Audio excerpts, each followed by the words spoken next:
Hello students, mathematics classes में आपका स्वागत है। आई होप कि आप अच्छे होंगे और पढ़ाई कर रहे होंगे। इस कोरोना महामारी में अपने पढ़ाई पर किसी प्रकार की भिड़ंत न करेंगे और पढ़ाई को कंटिन्यू रखेंगे। मैथमेटिक्स क्लासेज रोज मैथमेटिक्स की क्वेश्चंस के कुछ टॉपिक्स करा रहा है। आप उस वीडियोज को जरूर देखें और चैनल को निश्चित रूप से सब्सक्राइब कर ले ताकि आपको नोटिफिकेशन मिल सके, नए नए वीडियोज आपको प्राप्त हो सके। तो आज डिटर्मिनेंट चैप्टर अंत होने वाला है। आज उसका लास्ट टॉपिक बाकी है जो कि आज खत्म हो जाएगा। इस टॉपिक की समाप्ति के बाद आप डिटर्मिनेंट के जितने भी क्वेश्चंस हैं आप उनको कर ले और उसको सॉल्व कर ले। अगर कोई दिक्कत होती है तो वीडियो के नीचे कमेंट बॉक्स में ज़रूर कमेंट करें। और आपने डिटर्मिनेंट के और जो टॉपिक्स हैं उनको नहीं देखे हैं तो इसी वीडियो के डिस्क्रिप्शन में जाकर उसको जरूर देखें और हमारे चैनल पर विजिट करें, वहां पर भी आप देख सकते हैं। चलिए तो आज के लास्ट टॉपिक डिटर्मिनेंट की शुरुआत करते हैं। आज हम लोग सिस्टम ऑफ लीनियर इक्वेशन को सॉल्व करना सीखेंगे बाई मैट्रिक्स मेथड के द्वारा। तो सबसे पहले हम लोग यहाँ पर देख रहे हैं कि system of linear equation two types का होता है। प्रथम टाइप्स को कंसिस्टेंट कहते हैं और सेकंड को इनकंसिस्टेंट कहते हैं। अब कंसिस्टेंट क्या होता है, जिसमें वेरिएबल्स का सॉल्यूशन होता है। इनकंसिस्टेंट क्या होता है, जिसका नो सॉल्यूशन होता है। एग्जाम्पल में आप लोग देख सकते हैं। एग्जाम्पल है x + y = 20x - y = 10। इसमें कुछ ना कुछ x और y का वैल्यू निकल कर आएगा। लेकिन इनकंसिस्टेंट की अगर देखें तो x + y = 10, 2x + 2y = 30। इसको जब सॉल्व करेंगे तो x और y का वैल्यू नहीं निकलेगा, इसका नो सॉल्यूशन होगा। तो इसको बोलते हैं इनकंसिस्टेंट। अब आइए हम लोग देखते हैं कि मैट्रिक्स मेथड के द्वारा किसी लीनियर इक्वेशन को कैसे सॉल्व करते हैं। तो आइए हम लोग कंसीडर करते हैं कुछ इक्वेशंस को। आप देख सकते हैं यहाँ पे फर्स्ट इक्वेशन है a1x + b1y + c1z। उसके बाद थर्ड इक्वेशन क्या है उसको देख सकते हैं। सेकंड है a2x + b2y + c2z, a3x + b3y + c3z। अब इसमें जो a है, a मैट्रिक्स हम लोगों ने माना है और a मैट्रिक्स क्या है उसको देखेंगे।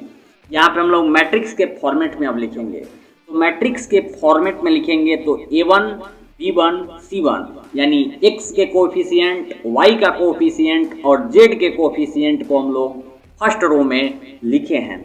सेकंड रो में सेकंड इक्वेशन का, थर्ड रो में थर्ड इक्वेशन का लिखे हैं। अब x क्या है तो x जो है वेरिएबल है यानी x y z, और b क्या है तो ये इक्वल के राइट हैंड साइड का है। तो ये हो जाएगा d1 d2 d3। इसको आप लोग फिर से देख ले। जो a है ये यूनिवर्सल जो लॉ है उसके अनुसार हम लोग a मान रहे हैं। कोफिशिएंट ऑफ वेरिएबल का यानी x y z का जो कोफिशिएंट है उसके द्वारा हम लोगों ने एक मैट्रिक्स की तैयार की है। और x जो है वेरिएबल का एक मैट्रिक्स है और b जो है राइट हैंड साइड को के द्वारा बना हुआ मैट्रिक्स है। अब हम लोग जानते हैं कि ax बराबर क्या होता है तो ax बराबर हो जाएगा b। इस इक्वेशन में अगर a और x की मल्टीप्लिकेशन करेंगे तो b की प्राप्ति हो जाएगी। और एक और बात हम लोग इसमें अब करेंगे और इसके द्वारा हम लोग इसका सॉल्यूशन करेंगे। अब लेफ्ट हैंड साइड और राइट हैंड साइड में हम लोग करने जा रहे हैं क्या चीज, तो a इनवर्स से मल्टीप्लिकेशन कर रहे हैं। बोथ मल्टीप्लाइंग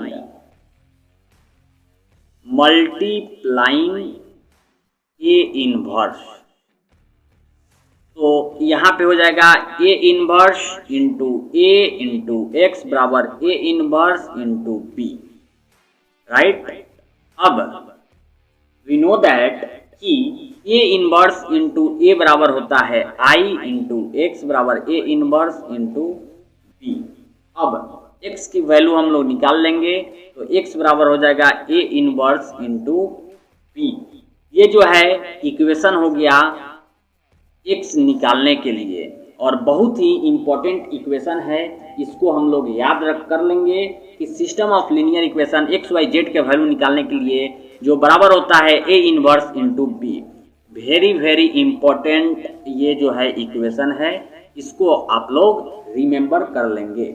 आइए अब नेचर ऑफ सॉल्यूशन की बात करें कि सॉल्यूशन अगर होती है एक्स वाई जेड की वैल्यू आती है तो कैसी वैल्यू क्या और कैसे होती है उसको हम लोग देखते हैं। और अभी तक आप इसको नोट कीजिए अपने कॉपी में, और अगर ये आपको समझ में आ रहा हो तो वीडियो को लाइक जरूर कीजिए और शेयर जरूर कीजिए अपने रिश्तेदारों, और आपकी जितनी दूरी तक पहुंच है आप वहां तक इसको शेयर कीजिए। चलिए अब नेचर ऑफ सॉल्यूशन की ओर बढ़ते हैं। नेचर ऑफ सॉल्यूशन अब हम लोग देख रहे हैं। तो नेचर ऑफ सॉल्यूशन में 2 केसेज हैं। तो फर्स्ट केस क्या है, जब determinant value of a is not equals to 0 हो तब a इनवर्स एग्जिस्ट करता है, और a इनवर्स जो होता है यूनिक होता है। कब, जब determinant value of a not equals to 0 हो तभी, यानी जो a मैट्रिक्स है वह नॉन सिंगुलर मैट्रिक्स होता चाहिए।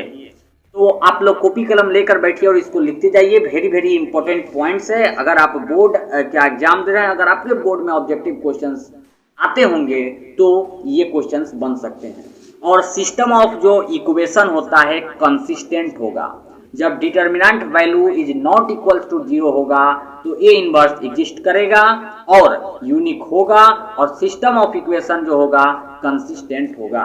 अब आइए केस 2 की बात करते हैं। केस 2 इसके विलोम होगा। अब केस 2 क्या कहता है? केस 2 कहता है कि जब determinant value of A is equals to 0 हो, यहाँ पे जो है डिटर्मिनेंट वैल्यू इक्वल हो जाता है 0 के, तब इसमें 2 टाइप्स बनते हैं। तब हम लोग adjoint of A into B निकालते हैं, जो कि नॉट इक्वल्स टू 0 हो तो उसका नो सॉल्यूशन होगा और इनकंसिस्टेंट होगा। और जब adjoint of A into B जो होता है 0 के बराबर हो जाता है तो इनफाइनाइट सॉल्यूशन हो जाएगा और वह कंसिस्टेंट हो जाएगा। इसको आप लोग फिर से समझेंगे कि जब determinant value of A not equals to हो 0 तब ए इनवर्स एग्जिस्ट करता है, यूनिक होता है, और सिस्टम ऑफ इक्वेशन जो होता है कंसिस्टेंट होता है। और केस 2 में कहता है कि जब डिटर्मिनेंट वैल्यू ऑफ ए जो होता है 0 होता है तो हम लोग उसमें 2 प्रकार के टेस्ट करते हैं। टेस्ट करेंगे आगे। एडजॉइंट ऑफ ए निकालकर बी मैट्रिक्स से जब मल्टीप्लिकेशन करेंगे, अगर 0 नहीं आया तो नो सॉल्यूशन, उसका कोई सॉल्यूशन नहीं होगा। मींस जो एक्स वाई जेड का वैल्यू नहीं निकलेगा तो वह इनकंसिस्टेंट हो जाएगा। अगर adjoint of A into B 0 के बराबर आ जाता है तो इनफाइनाइट सॉल्यूशन हो जाएगा, और यह जो होगा लीनियर इक्वेशन कंसिस्टेंट होगा। आइए कुछ एग्जाम्पल्स के द्वारा इस टॉपिक्स को बनाते हैं और समझते हैं। यहाँ फर्स्ट एग्जाम्पल्स में कहता है कि examine the consistency of the system of equation x plus 2y is equals to 2x plus 3y is equals to 3। यानी एग्जामिन करना है कि यह जो सिस्टम ऑफ इक्वेशन है कंसिस्टेंट है या इनकंसिस्टेंट है। तो इसको कंसिस्टेंट और इनकंसिस्टेंट के लिए हम लोग सबसे पहले क्या करेंगे उसको देखते हैं। अब इस इक्वेशंस को हम मैट्रिक्स के फॉर्मेट में लिखेंगे, उसके बाद देखेंगे कि कंसिस्टेंट है या इनकंसिस्टेंट है। तो यहाँ पर ए मैट्रिक्स बनाते हैं और यहाँ पे हो जाएगा क्या चीज़, तो एक्स वाई का जो कोएफिशिएंट होता है उसके द्वारा ए मैट्रिक्स बनाते हैं। तो एक्स का कोएफिशिएंट 1 और वाई का हो जाएगा 2, एक्स का 2 और वाई का हो जाएगा 3, और एक्स का कोएफिशिएंट एक्स मैट्रिक्स क्या हो जाएगा, एक्स एंड वाई, और जो बी मैट्रिक्स है वह क्या हो जाएगा 2 और 3। इसको गौर से फिर से आप लोग समझेंगे। जो ए मैट्रिक्स है वह वेरिएबल के कोफिशिएंट के द्वारा बना मैट्रिक्स है, जो एक्स मैट्रिक्स है वह वेरिएबल के द्वारा मैट्रिक्स है, और जो बी मैट्रिक्स है यह एलएचएस के द्वारा बना हुआ मैट्रिक्स है। अब हम लोग डिटर्मिनेंट वैल्यू ऑफ ए निकालेंगे। डिटर्मिनेंट वैल्यू ऑफ ए निकालने के लिए ऐसे डिटर्मिनेंट वैल्यू हम लोग फाइंड आउट करेंगे। आप इसको देख सकते हैं, ये 3 - 4 और -1 आया, जो कि नॉट इक्वल है किसके 0। तो अभी हम लोगों ने इसको देखा कि जब determinant value not equals to 0 है तो यह जो है क्या है कंसिस्टेंट है। क्या है कंसिस्टेंट है। साथ ही साथ मैं बता दूं कि ये जो ए है नॉन सिंगुलर मैट्रिक्स है। क्या है नॉन सिंगुलर मैट्रिक्स है, क्योंकि हम लोग प्रीवियस वीडियोज में देख सकते हैं कि नॉन सिंगुलर मैट्रिक्स उसको कहते हैं जिसका determinant value not equals to 0 होता है। और जब डिटर्मिनेंट वैल्यू ऑफ ए जो है नॉट इक्वल्स टू 0 है, मतलब ए इनवर्स एग्जिस्ट करेगा। ए इनवर्स क्या होगा एग्जिस्ट होगा, और जो ए है वह कंसिस्टेंट। जो सिस्टम ऑफ लीनियर इक्वेशन है, सिस्टम ऑफ लीनियर इक्वेशन जो है क्या है कंसिस्टेंट है। अब आइए एक और उदाहरण के द्वारा हम लोग मैट्रिक्स मेथड के द्वारा लीनियर इक्वेशन का सॉल्यूशन निकालना सीखते हैं। चलिए तो उसको हम लोग सीखते हैं। यहाँ पर क्वेश्चन कहता है कि solve system of linear equation using matrix method, यानी कि इसको मैट्रिक्स मेथड के द्वारा सॉल्व करना है। ऐसे तो हम लोग एक्स वाई का मान निकालना बहुत पहले ही 10th 9th क्लास में सीख चुके हैं, लेकिन इस 12th क्लास में हम लोग मैट्रिक्स मेथड के द्वारा एक्स वाई का वैल्यू कैसे निकालते हैं, आइए इसको देखते हैं। सबसे पहले इसको मैट्रिक्स फॉर्मेट में तैयार करते हैं। तो ए मैट्रिक्स क्या क्या हो जाएंगे coefficient of X and Y, तो यहाँ पे हो जाएंगे 5 2 7 3। और एक्स मैट्रिक्स क्या हो जाएगा एक्स मैट्रिक्स हो जाएगा एक्स वाई, और बी मैट्रिक्स क्या हो जाएगा बी मैट्रिक्स हो जाएगा 4 5। और एक फॉर्मूला अभी अभी हम लोगों ने याद किया है, x is equals to A inverse into B, और हमें x का ही मान निकालना है, इसलिए ए इनवर्स की जरूरत पड़ेगी। तो सबसे पहले हम लोग ए इनवर्स फाइंड आउट करते हैं, उसके बाद इस इक्वेशन में सभी वैल्यू को रखेंगे और हमारा एक्स वाई का वैल्यू निकल जाएगा। तो आइए ए इनवर्स निकालने के लिए सबसे पहले कोफैक्टर निकालना होगा। तो कोफैक्टर यहाँ पर निकालते हैं। कोफैक्टर निकालना आई होप कि आपका आता होगा। अगर नहीं आता है तो इस वीडियो के डिस्क्रिप्शन में जाकर देखें, प्लेलिस्ट को खोलें और कोफैक्टर निकालना सीखें। अभी तक आप हमारे चैनल को सब्सक्राइब नहीं किए हैं तो चैनल को सब्सक्राइब कीजिए, ताकि लेटेस्ट वीडियो आपके पास पहुंचते रहे और कोरोना महामारी में आप पढ़ाई करते रहें, घर पे करते रहें। तो चलिए अब कोफैक्टर निकालते हैं। कोफैक्टर को A11 के द्वारा सूचित किया जाता है। ये फर्स्ट रो और फर्स्ट कॉलम का जो कोफैक्टर होगा वह क्या हो जाएगा 3 हो जाएगा, और A12 क्या हो जाएगा A12 जो हो जाएगा 7 हो जाएगा। A21 क्या हो जाएगा 2 हो जाएगा, और A22 की बात करें तो इसके रो और कॉलम को छोड़ेंगे तो 5 हो जाएगा। और साइन सिस्टम हम लोगों ने पढ़ा है, अल्टरनेट साइन होता है प्लस नेगेटिव। ये जो है कोफैक्टर हो गया। अब एडजॉइंट हम लोग फाइंड आउट करेंगे। तो एडजॉइंट कैसे निकलते हैं, तो एडजॉइंट जो होता है एडजॉइंट ऑफ ए निकालना है, तो इन एलिमेंट्स के ट्रांसपोज के द्वारा एडजॉइंट ऑफ ए निकालते हैं। 3 - 7 है तो इसको रो को कॉलम में चेंज करेंगे, -2 5 है तो इसको भी कॉलम में चेंज करेंगे। ये एडजॉइंट ऑफ ए निकल गया। और साथ ही साथ हम लोग इधर साइड में डिटर्मिनेंट वैल्यू ऑफ ए निकालते हैं। कितना हो जाएगा, ये हो जाएगा, यहाँ से हम लोग शॉर्टकट करते हैं 15 - 4 1 हो जाएगा, जो कि नॉट इक्वल्स टू 0 है, यानी ए इनवर्स एग्जिस्ट करेगा।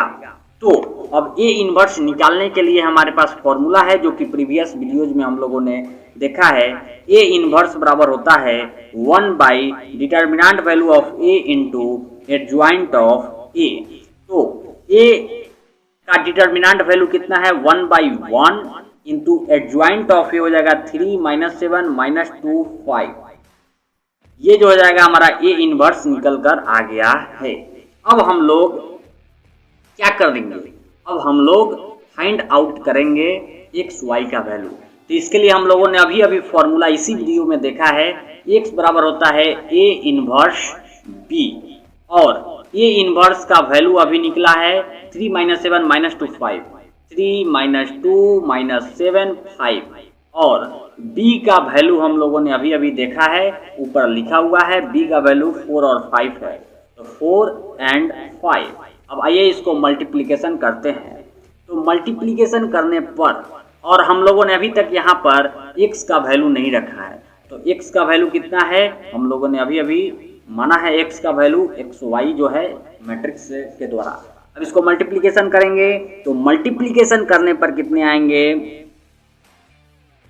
यहाँ पे हो जाएंगे 2 और यहाँ पे हो जाएंगे -3, यानी कि अंतिम में आया x y is equals to 2 - 3।